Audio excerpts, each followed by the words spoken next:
बात करेंगे हमारा 9th main topic common forces in mechanics.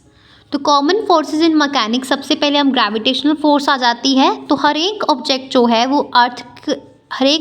जो है जो अर्थ पे पाया जाता है वो फोर्स ऑफ ग्रेविटी को एक्सपीरियंस करता है due to the earth.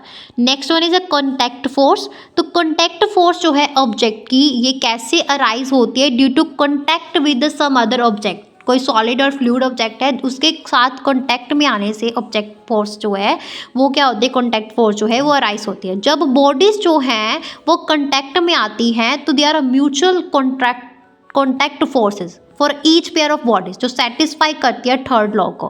Component of a contact force जो है वो नॉर्मल होता है सरफेस के, जो इसके साथ वो कॉन्टैक्ट में आता है उसको नॉर्मल रिएक्शन बोलते हैं। कंपोनेंट जो है वो पैरेलल होता है सरफेस के, सरफेसेस इन अ कॉन्टैक्ट, उसको हम बोलते हैं फ्रिक्शन।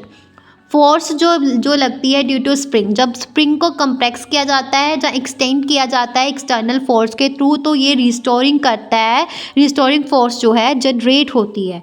फोर्स जो है यूजली प्रोपोर्शनल होती है टू द कंप्रेशन और इलोंगेशन, जो छोटी डिस्प्लेसमेंट करती हैं। स्प्रिंग फोर्स जैसे एफ है उसको हम लिख सकते हैं F is equal to minus k x.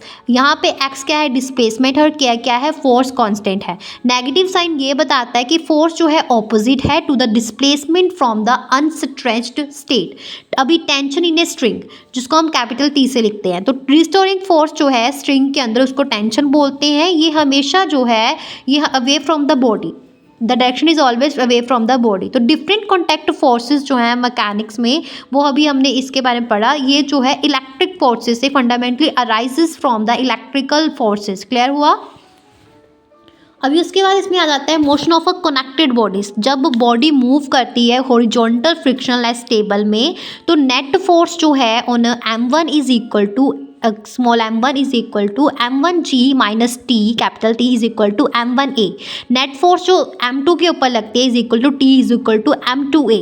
तो अब जब हम दो इक्वेशंस को ऐड करते हैं तो m1g is equal to m1 plus m2a, a is equal to m1g upon m1 plus m2 and t is equal to m2a is equal to m1 m2 upon m1 plus m2g। तो motion in a frictionless पूले में हमारे पास आ जाता है कि net force जो है m1 के ऊपर जो लगती है m1g is equal m1g minus t is equal to m1a। तो नेट फोर्स जो m2 के ऊपर लगती है t minus m2g upon m2g is equal to m2a। तो इन दोनों को इक्वेशंस को हम क्या करते हैं, ऐड करते हैं। तो m1g minus m2g is equal to m1 plus m2a। तो a हमारे पास आ जाता है m1 minus m2g upon m1 plus m2।